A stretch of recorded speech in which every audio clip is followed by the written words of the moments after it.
Hello, welcome back. We are Cinema Eclectica. This is the last of our minisodes, the last show we'll be releasing in the 2010s. Can you believe it, guys? I cannot.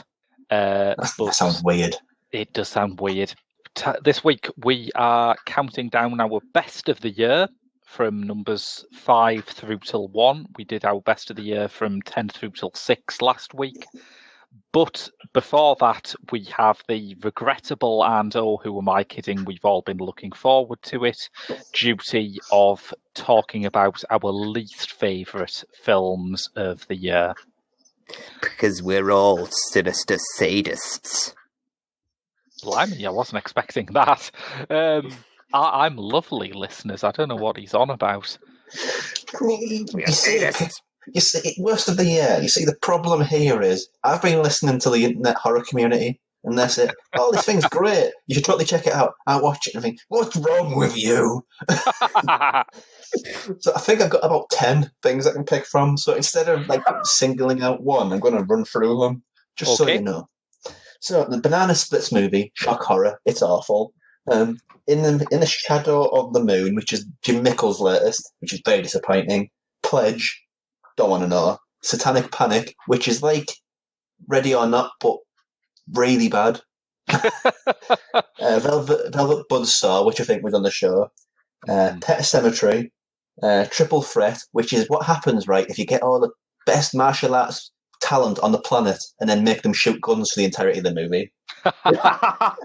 Puppet Master, The Littlest Reich, which I think I reviewed with Mick, and go to that episode, and we have a right old whale on that. Midsummer, I wasn't on that episode, but basically repeat anything which the people who were on that show said, and I think the same, because I think Ari Aster is a hack, a talentless hack with a good cinematographer. There we go. And the last one is Iceman, the Time Man Traveller, a movie which is so confident in its own abilities. The first 15 minutes are a flashback to the first movie. Might be one of the most inept movies I've ever seen in my life. A movie so inept, I couldn't actually review it. I had to talk about why it was bad rather than the reasons why it was, like the industrial reasons why it was bad, rather than this movie is bad, it's bad. Oh my God, it's so bad. You know a movie's bad when they've got to go to Blogspot to get quotes from it for the promotional campaign. This is one of those movies. I probably have more, but I think that's enough. I mean, Daniel Isn't Real is bad. Crawl is bad, but I think that's enough. Yeah, I mean, I've had a lot of the bad things I've seen this year I've seen for the show, so there is no point me going on about what an extraordinarily point-missing film Midsummer is, even though, listeners, you know I could do it all day. So I'm going to have to go for something that I saw because I'm an idiot, which is... Remember on last week's show when Rob was talking about all the amazing Netflix movies that he's seen this year? Yeah. Netflix also put out the new Shaft. I forgot that happened. Oh, God, aye. Shaft, or as it essentially is, My Three Shafts, a movie in which Samuel L. Jackson Shaft, Richard Roundtree Shaft, and generic new Shaft get together to solve an incredibly boring crime that previously would not have detained one Shaft, let alone three, made absolutely bewildering by its decision to play the franchise, which was always kind of gently tongue-in-cheek, as a straight-up sitcom about, you know, an old man getting to grips with those wacky kids and their avocado milk or whatever it is, and the social twit books that they're all on. And it's just... It is a film where every single line of dialogue needs someone to write "Okay, Boomer" after it. It is firstly staggeringly unfunny, and also kind of abhorrent in the way that it takes one of the crowning icons of African American cinema and makes him into a deadbeat dad, makes him into someone who abandoned his son just because couldn't be bothered staying around with his mum. And you're still meant to love him because he's Shaft, but it's just so misjudged. You know, it's like making a James Bond movie which is all about workplace sexual harassment. You think, yes, maybe in real life James Bond would do that, but you were still trying to explore a serious topic with someone who, in a previous movie, went undercover at a circus by dressing as a clown. It is the wrong tools wielded by the wrong people doing the wrong job. Other than that, I liked it. So, Aidan. Well, I mean, like Graham was saying, most of the worst of the year has already popped up on Eclectic before. I mean, I'm not going to dwell on Midsommar that long because, honestly, you know, I think a whole thesis of why it's bad is more required than. But no, there's a few others that I like to give an dishonourable mention, I should say. But I think the one that really did make my blood boil, and I think we've forgotten this because I guess Midsommar is just taking the gauntlet for worst film of the year, or one of. But it is M. Night Shyamalan's Glass. Oh, wow, taking it right back. Yeah, second film of the week we ever did, and honest to God, I wanted to I was like foaming at the mouth with anger as soon as I left that film.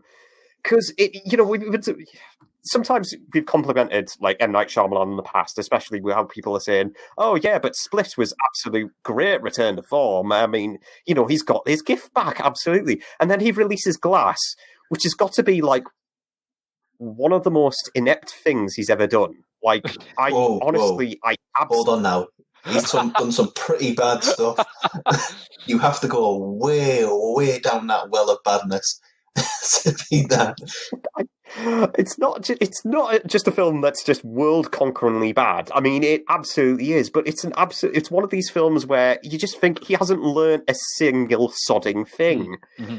Yeah. Like, far too much overwritten dialogue. Sam Jackson and Bruce Willis only in there to obviously enhance their budget fees. So essentially what they do is give half-assed expressions on their faces all the damn time. The only person on there is like James McAvoy, who's been trying to have a whale of a time. And I do feel sorry for him because this hasn't been his year with this Dark Phoenix in It Chapter 2. Oh, and then, yeah, and everything else is just like a student budget, like done on like $20 million budget. It is just absolutely insane in its awfulness. I mean, when it got to the sequence of the overseer must fight on like this building, like M. Night Shyamalan is building up to a promise. And then it just stops that altogether. It just kills it dead in its tracks. And the final climax is done in the parking lot of the asylum. Yes. I mean, what in the hell? I'm not going to try and delve into it even further.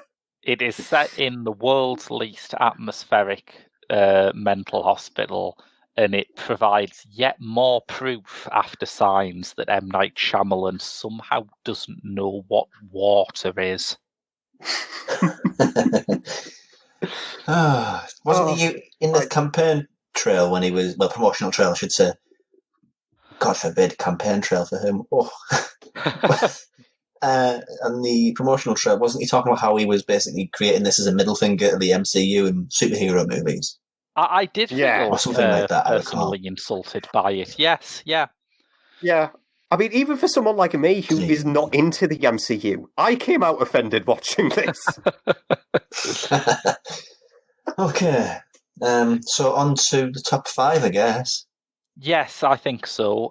Before we do, we have a quick splice in from Sarah, who's been recording all of these from her bunker of busyness. She has been thoughtful enough to give us her favourites of the year. So let's go for them.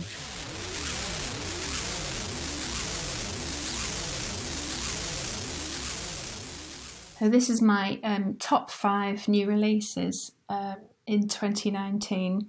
And the main thing to say about my list is that I've looked for different films that have spoken to me personally. I've not chosen films for being Hollywood blockbusters or featured all the usual people doing all the usual things, blah, blah, blah.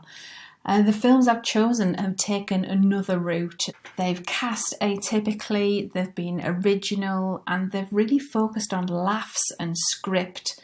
They've appealed to my ideals about acceptance, kindness and love, themes that I admire. They've been pretty much indie, yet managed to turn a profit several times the budget. Pretty much all of my choices have. They've acknowledged that women have stories to tell, for instance. They're in no particular order, by the way, because this is just my opinion and these projects are all at a very high level. And the first one is Colette. So back in January, I saw the film Colette at the Gate in Newcastle. She's played by Keira Knightley and also stars Dominic West as her husband, with Denise Gough and the wonderful Fiona Shaw. Colette's husband only makes serious money when Colette's book is published, but he controls all the business aspects of her career and cheats her out of the rights and profits of her work. The biographical journey shows Colette's growth from girl to wife to lover to author, gradually gaining more control over her own life and work. Colette is set in one of the most exciting periods of European history, the fin de siècle, temporal home of the Impressionists, home of the origins of sci-fi, home of ectoplasm and seances, of scientific discoveries. It taps into that feeling people get at the end of the century, a kind of panic or anxiety about the world possibly ending just because it's the end of the century rather than it being an arbitrary date. And incidentally, our date isn't the same as everybody's date, but people get this kind of panic anyway. Ideas come to them like not having lived the life they wanted to live, or how societal rules and structures are meaningless in the face of human relations. And the film shows us different manifestations of this. It evokes the palettes and subjects of artists like Renoir and Mucha. We are treated to Satie and Debussy, who challenged what music was meant to sound like. But at the heart of it, and for lovers, Paris is a magical place, teeming with life where anything is possible. The Parisians show us how we could be getting a lot more out of our existence. Colette commands artists to create art, writers to write and birth our world. My next choice is Can You Ever Forgive Me? Directed by Marielle Heller and starring Melissa McCarthy in a radical departure from her normal comedy roles.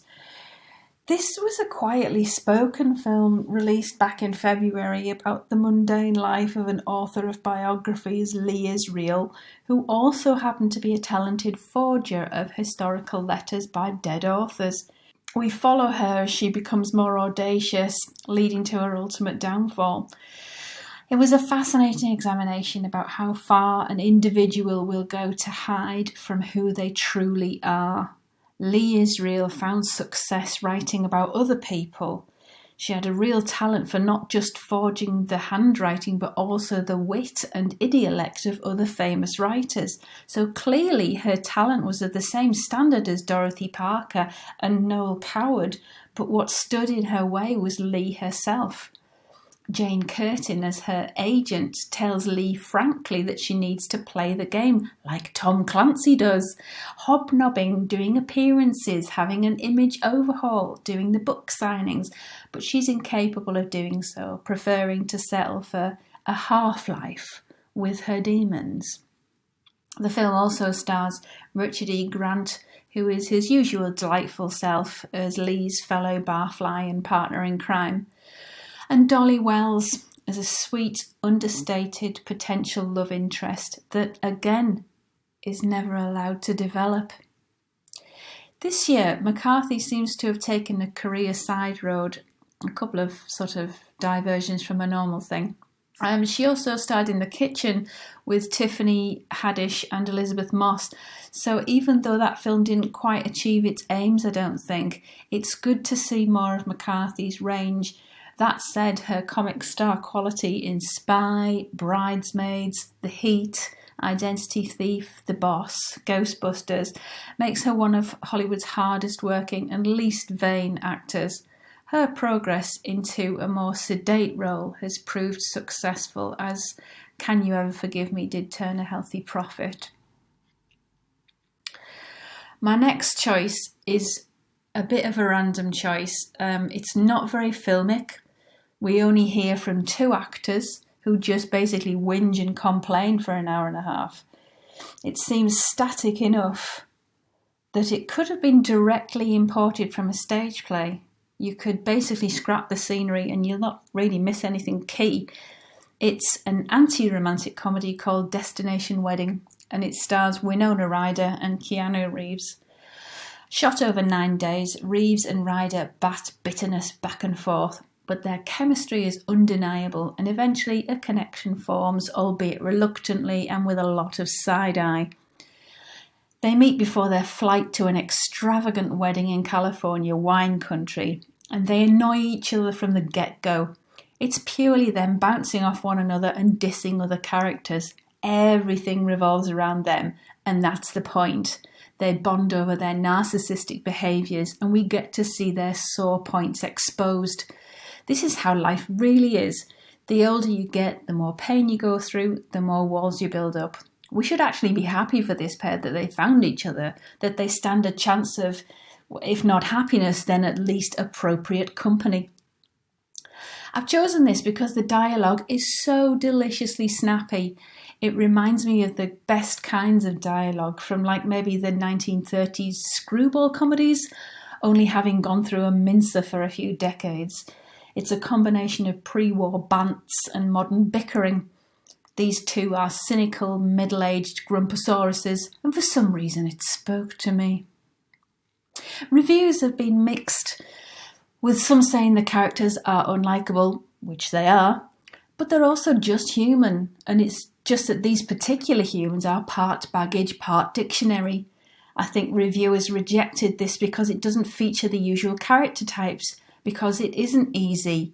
The audience has to make the effort to stay the course. This film tells the truth. Life isn't all about young lovers. Middle-aged curmudgeons can begrudgingly kinda, sorta, enjoy-ish each other's company a bit. I have massive admiration for the writer Victor Levin. The sparkling and witty script is jam-packed, full to the brim with gags and humour. Really, he couldn't have crowbarred any more in. It's one of the most original, mature screenplays I saw this year. It stood out like a bony growth on a queen's finger. There's no denying it, but it's still classy. Unfortunately, the film didn't make a profit, and I think this is because film maybe isn't the best medium for this story, and perhaps it's better suited to the stage. If you happen to have a massage booked with 2 hours to spare beforehand, then you could do worse than tuck into this and have a good laugh. I'd also like to include a plea to anyone listening to this who is a writer. Please would you do me a solid and write a decent rom-com, please. The reason I have chosen Destination Wedding to be in my top 5 of the year is because Victor Levin, who identifies as a man, let's remember, has handcrafted a sparkling, sizzling work of art, and just because it's comedy and just because it features romance does not mean it cannot be a work of art. Rom-coms in recent years have all but disappeared because we no longer fall under the spell of their threadbare tropes. Most rom-coms are just elbow patches that cover up a worn-out facsimile of a jumper we stopped wearing in the 80s. Occasionally you get something stellar, which illuminates original ideas like it's uncovering a Caravaggio. Make no mistake, this script is by an old master. My next choice is Late Night. Directed by Nisha Ganatra, this is the story of a late-night talk show host, Catherine Newberry, played by Emma Thompson, being stuck in a rut, and the story of the evolution of her all-white male writing team to take the big boy pants step of including a woman of colour in the writing room, thus ticking 2 diversity boxes, 3 if you include her non-Ivy League background. The woman in question, Molly Patel, is played by Mindy Kaling, who also wrote the script. The film is enjoyable, with a lovely cameo from John Lithgow, and Seth Meyers and Bill Maher pop up also in guest roles. Thompson is very much the boss here in all areas except confronting the boys' club writers' room. Molly criticises aspects of the show but forgets to bring solutions, which is the key thing here. The show is stuck in a rut and new features are needed. Although it's not perfect, this film has a lovely feel to it. The romantic subplots are not overly a part of the film. They're kind of low down on the list of priorities, and they're handled uniquely and deprioritized in favour of the central story, which is not just how to include diversity, but how to embrace it, how to demand to hear its voice and witness how its inclusion makes our collective voices stronger. The budget was a meagre $4 million, but they totally smashed it by garnering 5.5 times that in revenue. There is a market for this stuff. There is a much bigger market from female-led films and female-led comedies. This film is written and directed by and features the lives of women. Speaking as someone who mostly presents as female, I want to see more films by and about women. Clearly there's a market for it. In my list, I've included films that are scratching the surface of diversity, where it feels we are just beginning our inclusion journey in the West. So my choices have their flaws, but my list next year might include a female-focused film that did have a big budget, that did hire the best talent, and that did gain a greater profile. You never know. My final choice is Booksmart, written by an all-female writing team, directed by Olivia Wilde, and starring Beanie Feldstein and Caitlin Dever.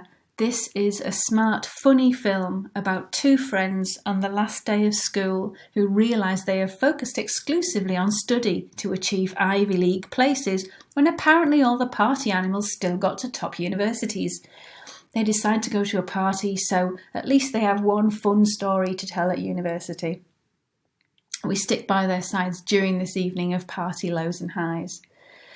I love the originality of aspects of this film. There is an amazing animated sequence when the pair encounter drugs, which is hilarious, and a wonder.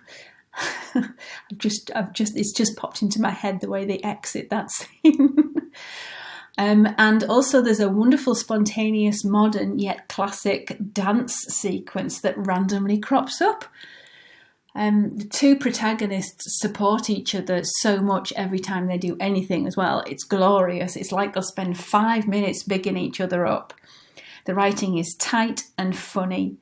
In a beautifully contrasted back-to-back pair of scenes, an argument escalates and is immediately followed by a de-escalating argument between a different pairing in a scene that ends very, very differently. It is great to be on board that roller coaster of surface-level teen emotion.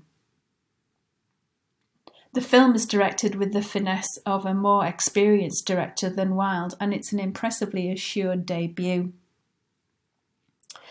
The message here is that people are so unbelievably hung up about sex, female sexuality especially, including women doing some of the name-calling, and maybe we could all just calm down about that. Performance-wise, I want to give a shout out to Jessica Williams of The Incredible Jessica James, who plays a fairy god teacher, but the film really belongs to Feldstein and Dever, who are more than capable of leading the action and ultimately commanding their own destinies. The film was a critical and commercial hit that brought in 4 times its budget. So those are my top 5 films of the year: Colette, Can You Ever Forgive Me, Destination Wedding, Late Night, and Booksmart, in no particular order. All surprising, all original, all featuring female stories. Hopefully 2020 will bring more, better of the same idea.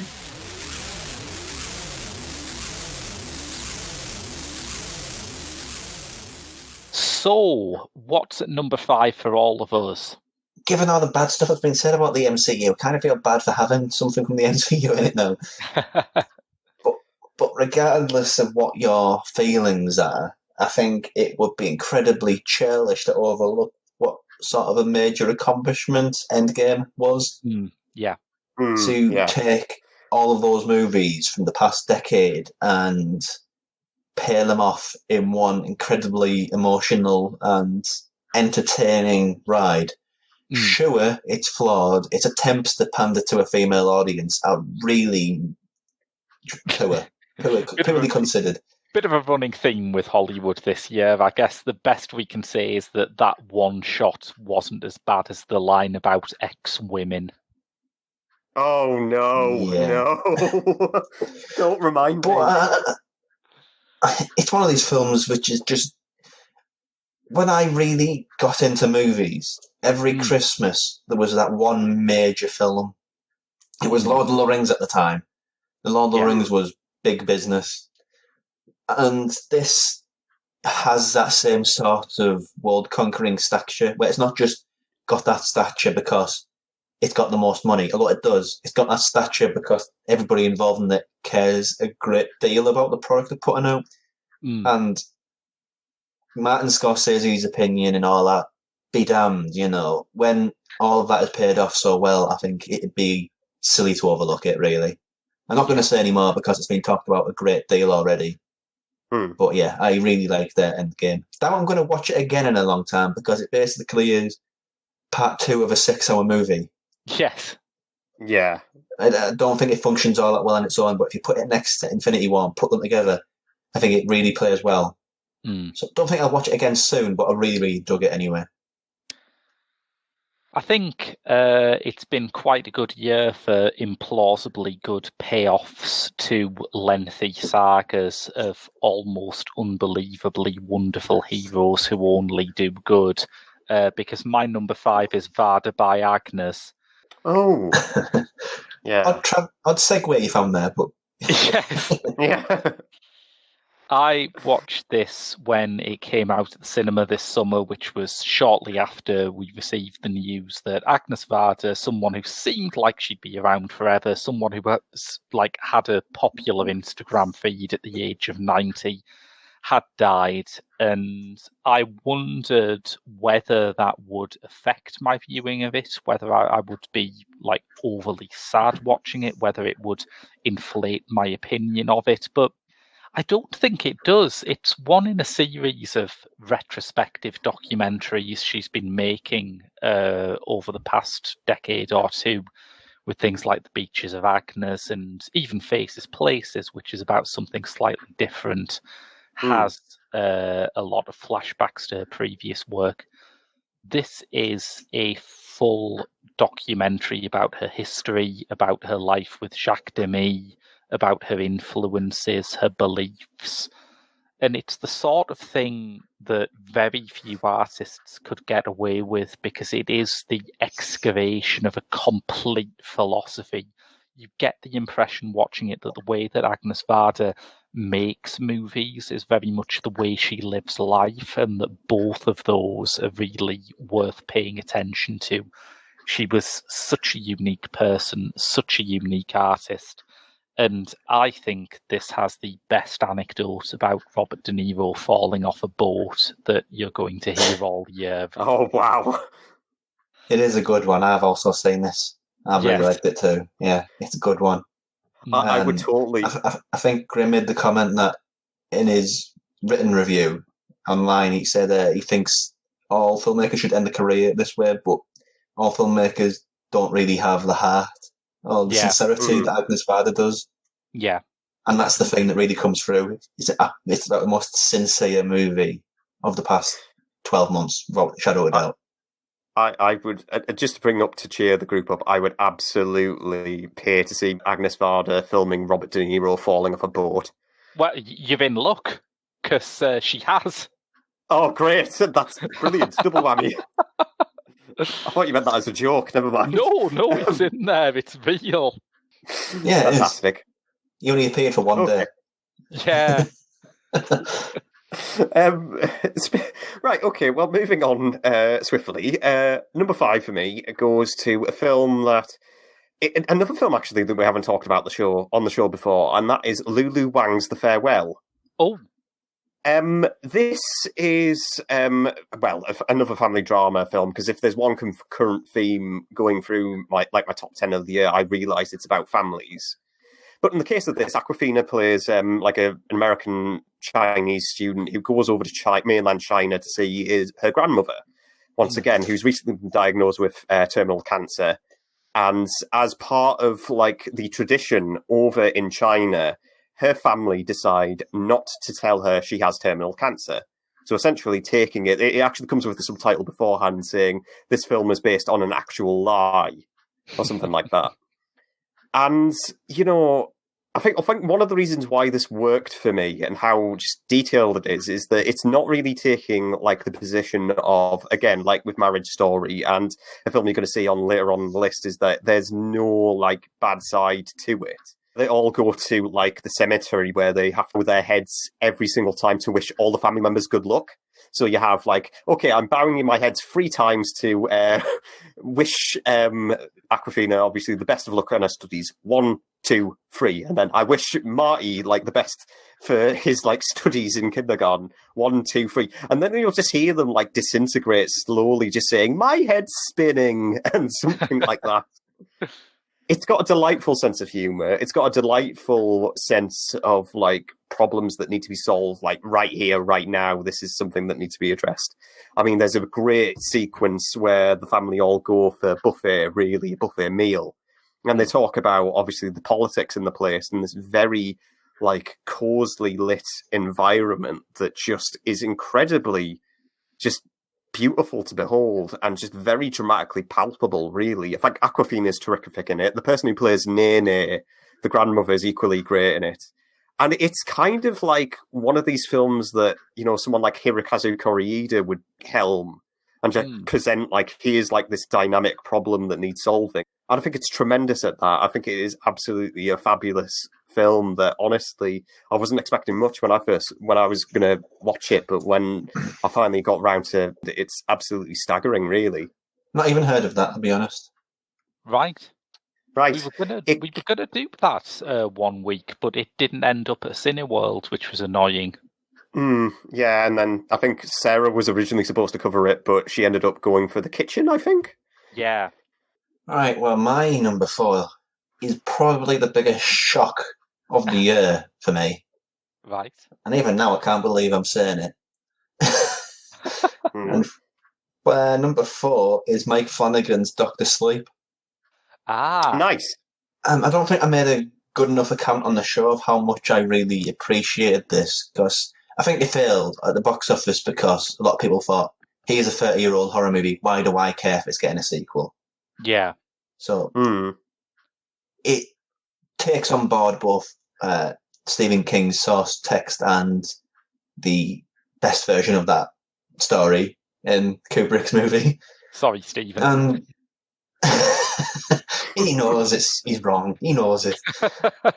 But manages to meld those two universes together and presents something which will change the way you perceive the original movie, which I think is an incredible achievement. But at the same time, he creates something weirdly unique. It's full of some of the most surreal scenes of the year, I think.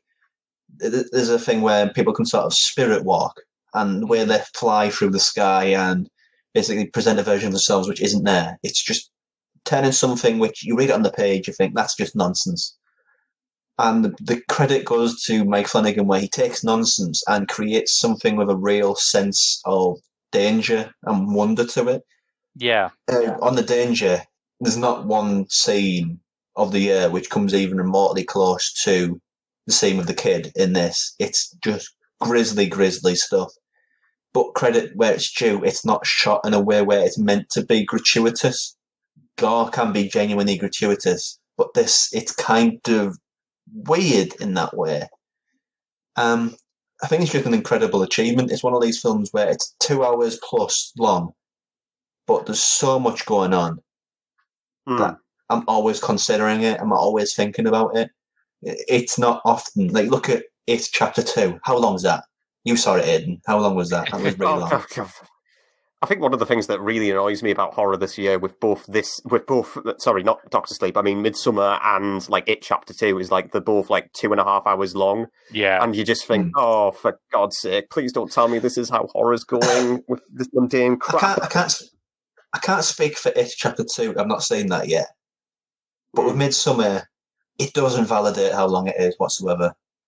Yeah, totally. Padded beyond belief. But with Dr. Sleep, every scene means something. every scene furthers the story or a character or just the world building. I think that's great because I've also noticed that Mike Flanagan on his Twitter recommended both like two films that he caught. I think one of them was Harpoon, the film I think Arrow Video are putting out, and that just tells you the kind of person he is. He's like someone who like will dig through like genre films in total, and then just present them to the world that yes, this needs discovery really. I like the fun thing is, though, I mean, he's like sort of in that Ben Wheatley mold, those perfect little indie filmmakers who, when they've not got a lot of money, then knock it out of the park, and they always have this little niggling worry in their head where you think if somebody gives them a lot of money, they're basically going to crap themselves on the screen and their career's over. Yes, yeah. I have that worry anyway. And Mike Flanagan not only did that, he made it look like he's been doing it all of his life. And I really, really am surprised to hell that... Because usually when you think, oh, they're going to do a sequel to The Ring, then Rings happen, and you think, oh, no. That was bad. Then somebody else says, oh, they're going to do a sequel to The Shining. Think, oh, no. And then shock horror. It's brilliant. That's not supposed to happen. He's cheating. Doctor Sleep, I can't stop thinking about it, really. It's a really, really cool film. It gets a bit gratuitous when it references The Shining. I think that's its major misstep. But beyond that, really, really good stuff. My number 4 is a film that we've mentioned already. It's If Beale Street Could Talk, which I saw early in the year, and when Aidan was talking about it on last week's episode, I realised that I could still see so many of the scenes in my head. I could still see the birth scene. I could still see those scenes of Kiki Lane at the perfume counter. I could still see those wonderful scenes where someone just sort of puts on a record and you're allowed to feel the pleasure that the characters are getting from the music. I think Barry Jenkins is a uniquely sensual filmmaker. I think that his films have a real sense of tactility and warmth to them that makes it very easy to get lost in them. It makes it very easy to understand why he keeps making love stories, because his style is just a naturally romantic kind of style, and I think he's so good at it, and this has a wonderful ensemble cast as well. So, my number 4, moving on swiftly from Barry Jenkins, we've mentioned both Martin Scorsese and Robert De Niro earlier, and don't act in shock, but my number 4 is The Irishman. You know me. Yeah. It's also your number 3, 2, and 1 because it's that long. Very funny. No, in regards to the length, in regards to the length, I had a blast with it. I mean, even with down to like, you know, all the heavy hitters of Scorsese's career coming back for like one last shot. You know, Robert De Niro was terrific. Joe Pesci is like just as great as he ever was. You know, and even like someone down to like Stephen Graham or, you know, I've forgotten the fella's name. Anna Paquin, yes. It's nice to see them, you know, work incredibly well to his world building and his sense of work. And it's also so great to see Al Pacino once again, like, fight, you know, another day and just provide, like, incredibly, again, like his scene in Once Upon a Time in Hollywood, an incredibly shouty performance that is in no way, that is incredibly entertaining. Kept me captivated for like 3.5 hours, which is like, thank God. And you know, I kind of, you know, I'm not one that I'm not going to get into the whole argument between Marty versus MCU because I know it's not a topic that we've discussed really on the show, really. And it, yeah, well, I mean, especially, to add fuel to the fire with Francis Ford Coppola and Ken Loach to like worsen it as well. Who cares what they think? Who cares what bloody Francis Ford Coppola thinks? He's nuts. I was shocked to hear that Ken Loach didn't like Spider-Man Far From Home because I thought it would be right up his street.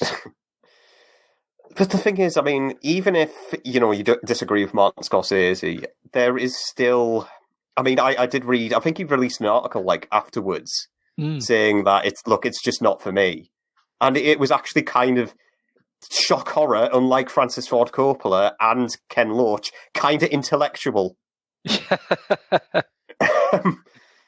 So it just makes me respect him even more for actually, like, providing, argument to the fire. And you know what? I mean, I don't like the MCU, but you know what? I honestly do respect it the same way. Not my cup of tea, but you know what? Yeah. Let people have their fun. I do like how you said we're not getting into this, and we have, in fact, got into this. There's no such thing as a movie for everybody. That's all I'll say. Yeah, that's true. Right, so on to number 3. Mine, I have a major problem including this because it's been on the festival circuit limbo scene for about 2 years now, since 2017. Yeah. But been itching to see it. And I was really worried that waiting and anticipating it so much that it's always going to fail me. But it didn't. It really didn't. And it is Issa Lopez's Tigers Are Not Afraid, which is now available on Shudder. Which is fantastic. I wish it was on a more, home video sort of format, but there we go.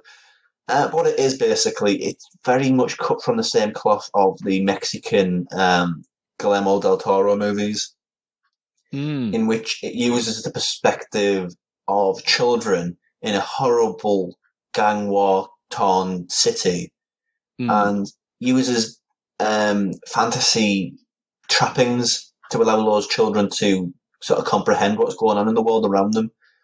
And it has this real sense of magical wonder about what's happening. I mean, the whole title comes from, the world is terrible, the world is really hurting me, but tigers are never afraid. Tigers are always strong. We are tigers, which is sort of like the motif that runs through it. And it's also heartbreaking. Like some of the character developments, it's one of these things where the kids, you really get to know the kids. Each and every one of them, you get to know exactly who they are, what they feel like. It comes from a place, it's an incredibly personal movie. And usually, well, not usually, but that can explode in the director's face. But in this case, it's just, it captures what life is like in these horrible war-torn cities, and it does it in such a artistic and eloquent and beautiful way, which is very hard when you're so close to the topic. Yeah. But yeah, Tigers Are Not Afraid is, as far as, I think it was the 25th anniversary of Fright Fest this year. Right. And if I was going to put a list together, I mean, considering what's been shown at Fright Fest over the past 25 years, it's 25 years of genre movies and horror movies. Yeah. I'd put Tigers Not Afraid in the top 5. Wow. Because it's kind of a miraculous movie, and she's working with Guillermo del Toro on her next movie, Issa Lopez. Possible, if difficult, double bill with For Summer, maybe. Yeah, I could see the comparison there. It would work. My number 3 is another horror movie, albeit at a very different end of the scale. This, I think, I haven't seen Dr. Sleep yet, but I imagine this is part of what Rob got out of that movie. This is multiplex horror done absolutely right, with a proper swagger, a sense of subversion, and a sense of joy in being able to use all of Hollywood's toy boxes in the service of something quite unwholesome. It is Jordan Peele's Us. Yay. Yes. Which, I mean, it's been the year of Lupita Nyong'o in a lot of ways. I think people have maybe not noticed that because she had such an extraordinary breakout year. But anyone who can do this, Little Monsters, a new Star Wars movie, and a pretty great Channel 4 documentary in the same year is clearly, some sort of goddess of all media. She might, in fact, have a doppelganger who is doing all of these different things. Yeah. Both she and Winston Duke are absolutely extraordinary in their dual roles. There's a nice, I'm not sure whether it's cast against type or cast exactly to type performance from Tim Heidecker in the... Two type. Yeah.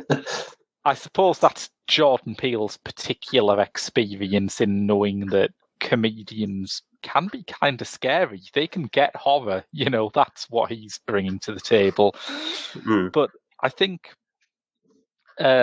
like If Beale Street Could Talk, here you have a breakthrough.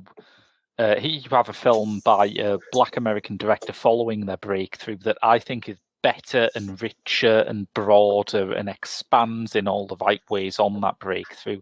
And it gives you hope that the current sort of gold rush of representation in media isn't going to be a flash in the pan, that it has found real talents who are going to have proper careers that people remember in years to come, as well as, just working perfectly as a popcorn horror movie. This is Peele's real genius, in my opinion. Unlike a lot of critically acclaimed horror directors now, he understands that it's nice if someone can write a thesis on your horror movie, but it also has to work for people who want to jump and grab their date's hand. He absolutely understands. It does that indeed. Yeah, the gut level roller coaster business of horror that other directors won't dirty their hands with, he understands perfectly and brings all this kind of cinematic literacy and socio-political nous to it. It's a fantastic movie, I really enjoyed it. So my number 3, a film that, again, another film that we haven't talked about on the show.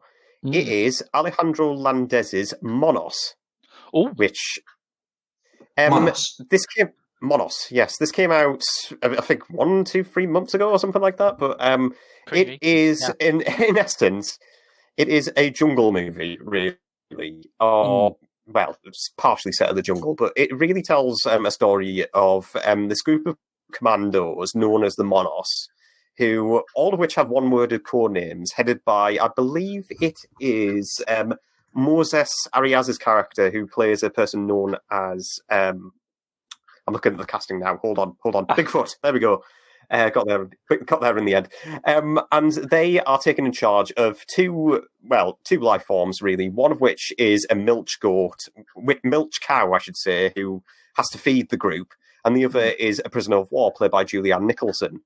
Now, along the way, everything starts to go a bit tits up, really. Someone inadvertently accidentally shoots the milk. so someone in celebration shoots the milk cow and kills it. And everything else goes absolutely horribly wrong in the face of a person known as the Messenger, who essentially is like taking a page out of Arlie Ermey's character from Full Metal Jacket, but, well, firstly, just much more imposing, really.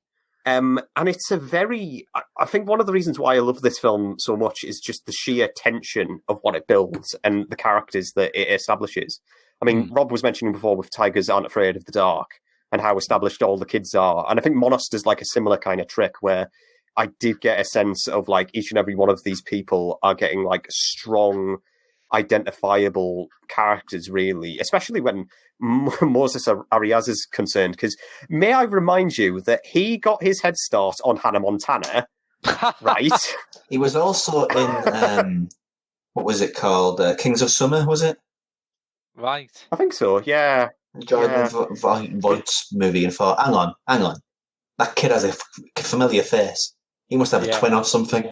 And then looking up at IMDb afterwards, like, hang on, that's the same person. Head blown. I don't understand this world.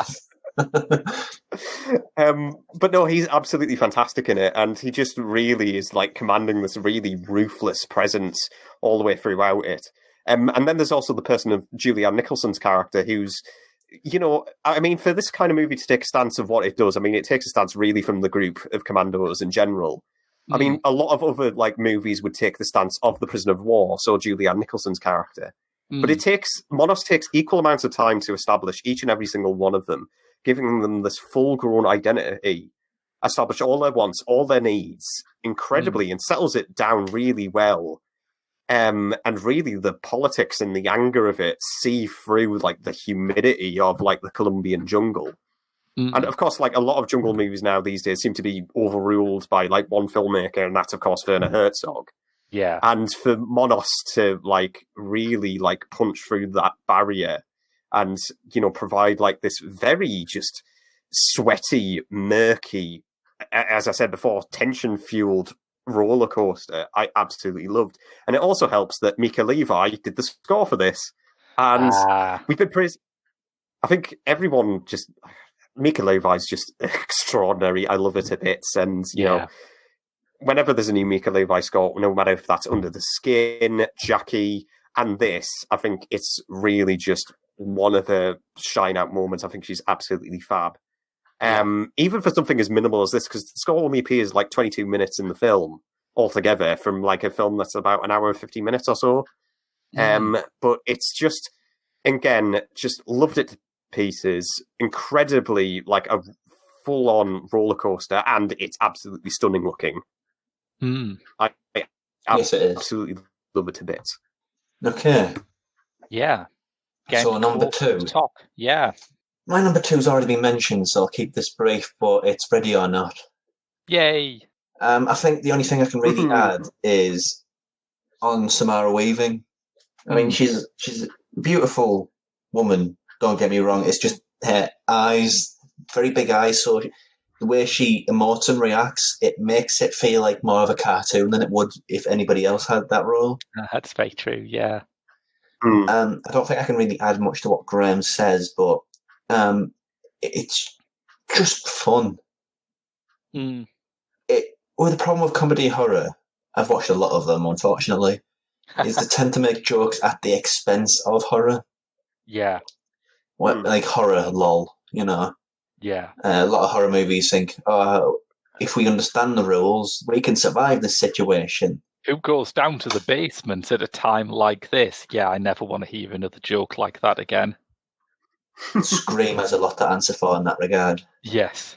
But this, it's all coming from unique situations of who the characters are, and you get a real sense of who each character is. Like the running bits with the butler are great. The twist ending, which you don't see coming, is about the most perfect way that situation could have come. Yeah. And the one-liner, which Samara Weaving ends this all on, is just fab. Yes. It's just sort of popcorn action horror, which I think anybody can really get something from. There's no such thing as a movie for everybody, but I do think there's a horror movie. There's a type of horror movie that everybody can enjoy. And I think Ready or Not is it. It's just fun. Absolute fun. Yes, I would completely agree. For my number 2, maybe this should be at number 1, given the title, but it's at number 2. It's The Favourite. Yeah, you missed the beat there, Graham. You really missed the beat. Damn it. So yeah, this is going right back to the start of the year, and in January, I think up until about March, I was solidly obsessed with The Favourite. I wanted to live inside its weird world. I wanted to watch as many videos of people reacting to the bizarre trailers as I possibly could. I wanted to hear as many stories about people sitting down and expecting something a bit like The King's Speech and getting a full-on Yorgos Lanthimos film where naked fops get pelted with pomegranates as I could possibly hear. I think one thing that I learned about The Favourite afterwards that impressed upon me what a remarkable and unique project it is that Yorgos Lanthimos was contacted by the producers to direct this script before he did The Lobster. Right. That's fortuitous. So it wasn't like an issue of them pouncing on some hot new director who was interested in doing English language work. It was the case where the producers actually saw Dogtooth and thought, yes, this man could direct our prestige royal biopic. Which is obviously the decision of a lunatic, but I think it's also brilliant because it shows that there is an ability among British producers to think in terms of theme and sensibility rather than tried and tested genre directors, because what is the favourite about, if not about people who live in such a rarefied, restricted world that they cannot understand anyone who is not them, which is also exactly what Dogtooth's about, just in a very different way, although, to be honest, not that different a way. I mean, the line, "I liked it when she put her tongue inside me," could live pretty easily in either movie. So, riotously funny in this one as well. Yes, completely. So, yeah, I love that someone gave Yorgos Lanthimos a ridiculous amount of money to make Dogtooth, but with rich people. And I love that this absolutely mad project has been the thing which got Olivia Colman the Oscars she so richly deserved. I absolutely adore it. Yes. Okay. Number 2, this was a film of the week that both Graham and Rob reviewed on the show, and it is the most normal movie of the whole year, in that it is Peter Strickland's in Fabric. Of course, yes, yeah. Normal. Now here's me, watching Eraserhead for the first time, and people saying to me, "Oh yeah, it'll take 2 watches to fully understand it because it'll absolutely outweird you out." So here's me watching Eraserhead for the first time, and then immediately grinning from ear to ear like the little maniac that I am, thinking, I absolutely goddamn love this. And In Fabric did the exact same thing. It's an incredibly jarring film. I mean, it is incredibly... I mean, to say this is weird is a gradual understatement of the highest order, because, duh, it is. But I think one of the things that really does help me sit through this is just how, indistinct Peter Strickland can make his films. That it's its own genre, or its own little world, where the Fabric Shop is the ultimate weirdest thing out of a whole world of, weird, really. And it's just got everything, everything in it is just, I find, so entertaining and, loving about it. I mean, I absolutely love the washing repairman's mantra, where he sends, people into a trance who look like they are about to orgasm every single time. I also love the bit where they confront Jean-Marie Baptiste about how to, no, this is how you shake a hand properly. And then it gives a diagram of how to shake a hand.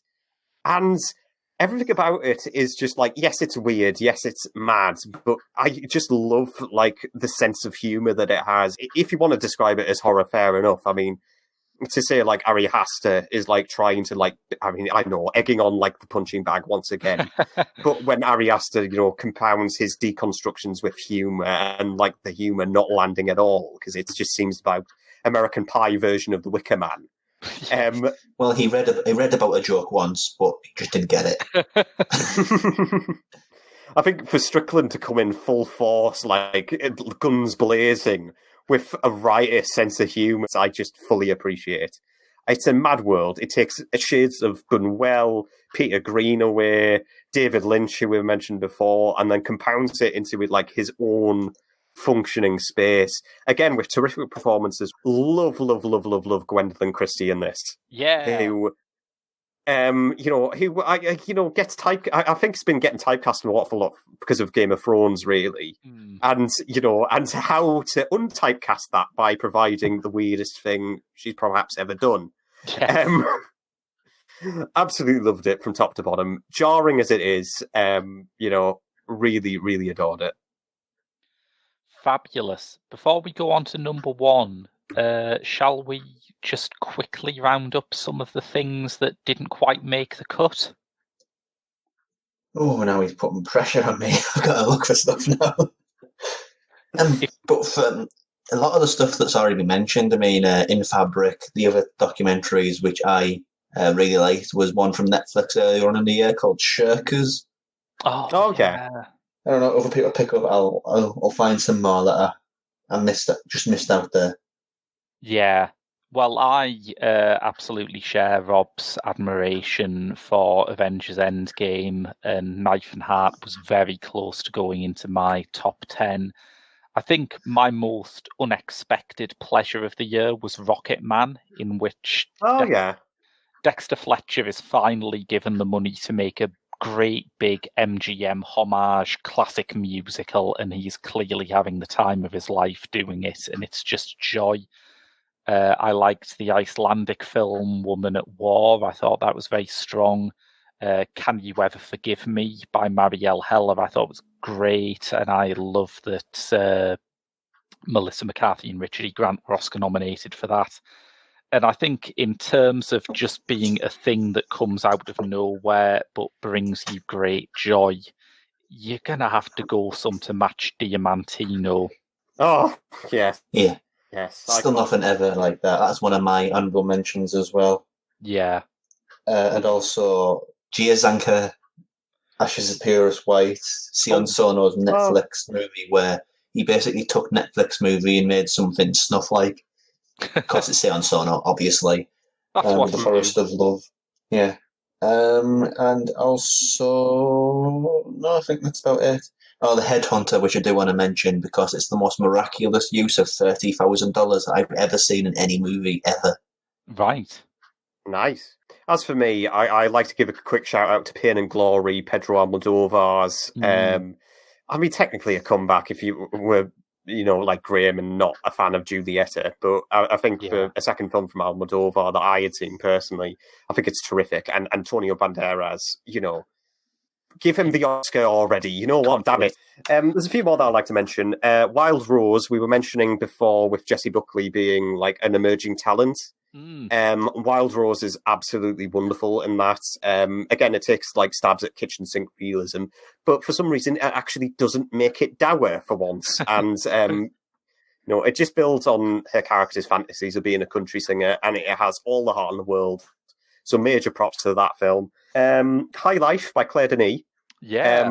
Simply because, I do think that did get a little bit thrown by the wayside because, come on, it's her big space movie with where you shouldn't let Juliette Binoche show you her box.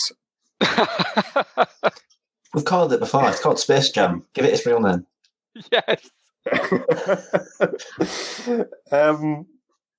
Good Woman is Hard to Find by Abner Pasnell, which is Sarah Bolger. Mark Cunliffe actually reviewed this on the site, and he was a massive advocate of this. And I like that film quite a lot because it's given Sarah Bolger something to work for, damn it. Yes. And finally, if it wasn't the fact that this was a mini-series, this would have been my number one choice, but I can't because television. Chernobyl, which Graham already mentioned on the Discoveries. Absolutely thought it was tremendous stuff and, absolutely haunting. One of the most powerful things I've ever seen because it takes pages from, again, like Graham was saying, Fred's, all that panic feature of atomic annihilation from the 80s and just makes it into something incredibly frightening and just audacious, really. Right. So we're at number one. It's running down 10-2. Yes. Knife and Heart, Hail Satan, Once Upon a Time in Hollywood, Dolomite Is My Name, Atlantiques, Avengers Endgame, Doctor Sleep, Tigers Are Not Afraid, Ready or Not, and at number one is Jordan Peele's Sophomore Effort, Us. Yes.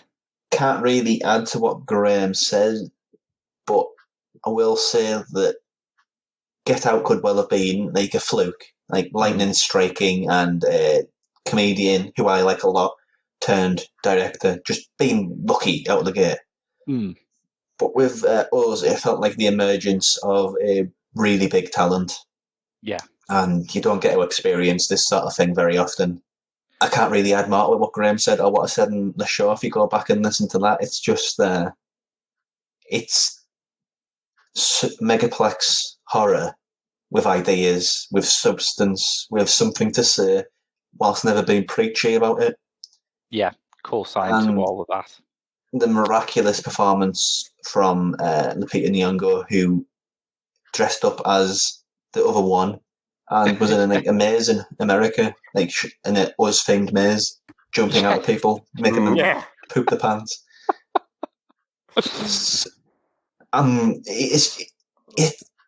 Honestly, it feels like the beginning of a John Carpenter run. I don't want to jinx it.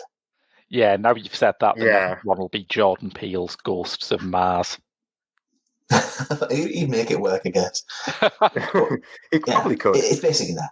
It's just you don't get that feeling that this is the emergence of a big new talent. You don't feel that often these days because everything's so neatly patched up. And when one person does like a hit indie movie, they've signed up to do like a mega blockbuster. This feels like a director who's growing organically, and he's growing really, really nicely, and it's a fantastic filmmaker. But yeah, was number one for me. Fantastic. So to run down my top 10, at 10, it's Ireland. At 9, Ready or Not. 8, Once Upon a Time in Hollywood. 7, The Kid Who Would Be King. 6, For Sama. 5, Vada by Agnes. 4, If Beale Street Could Talk. 3, Us. 2, The Favourite. And at number 1, a film that I don't think I've even mentioned on this year's show, it's Happy as Lazaro. Oh, okay. By Full of all the raw being whacked. Yes, I was going to say by Rob's favourite named director, Alice Rawwacker. And there is some quite raw whacking there. Oh no, that's Claire Denis' High Life, actually, that you should use that one for.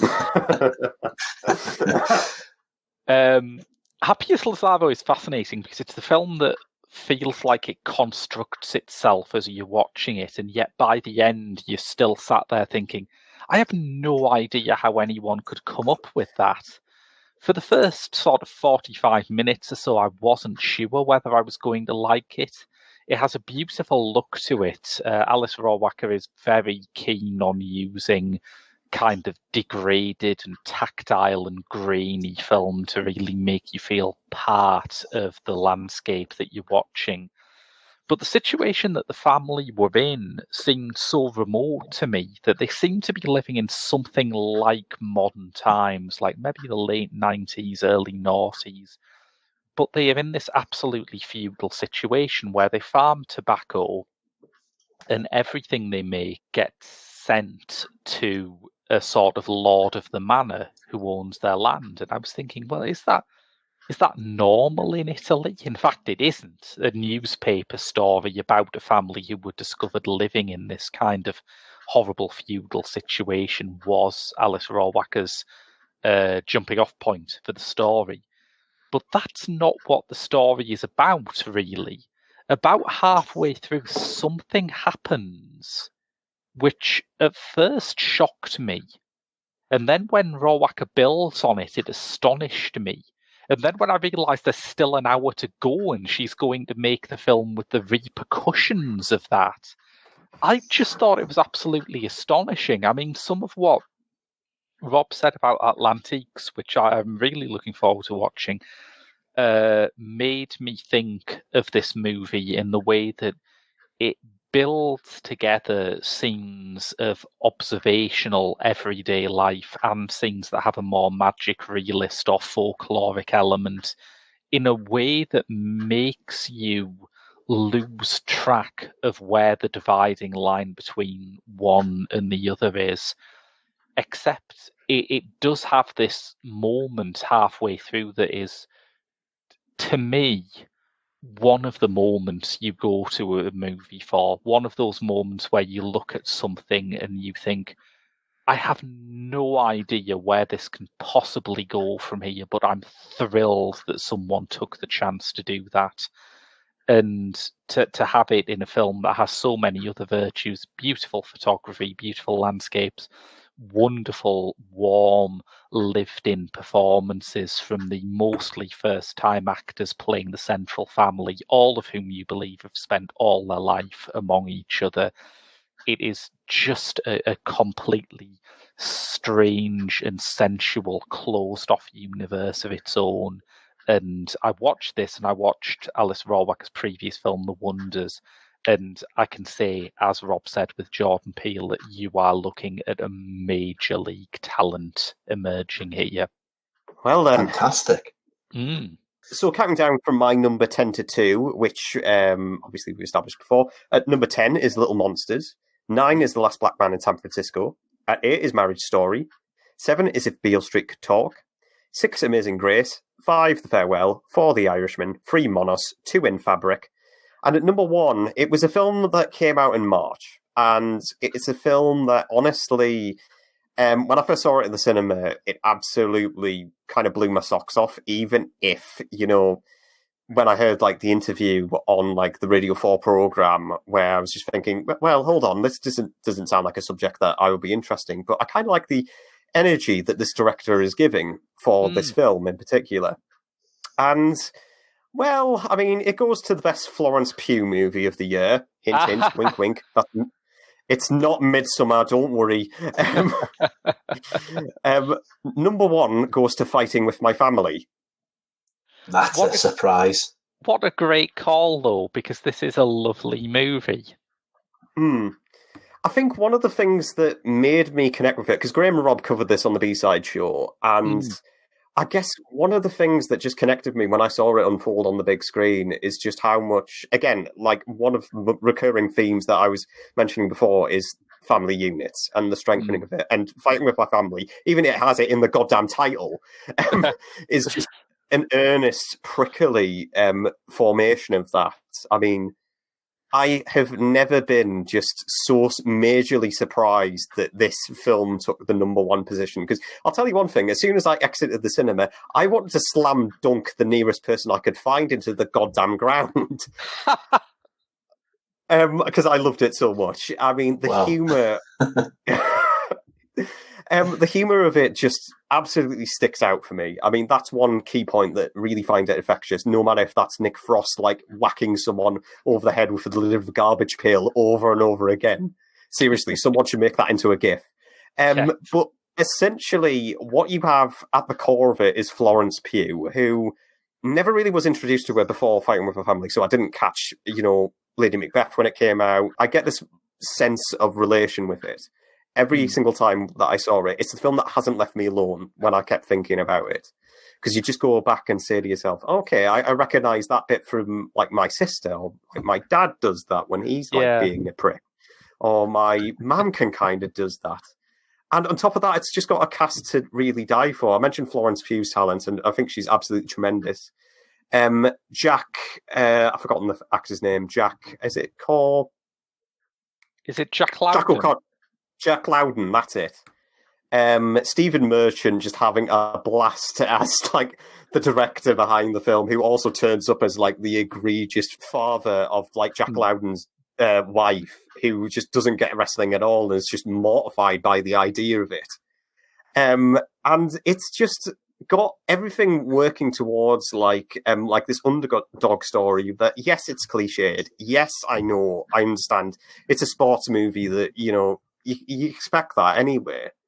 But for me, I don't get the sense that, Stephen Merchant's using it disingenuously. I don't think he's doing that. I don't think he's intending for that in the first place. There's just this idea of, like, strength coming together. And I absolutely adore it for that matter. It just loved it to pieces. Loved the humour of it. Loved its riotous nature.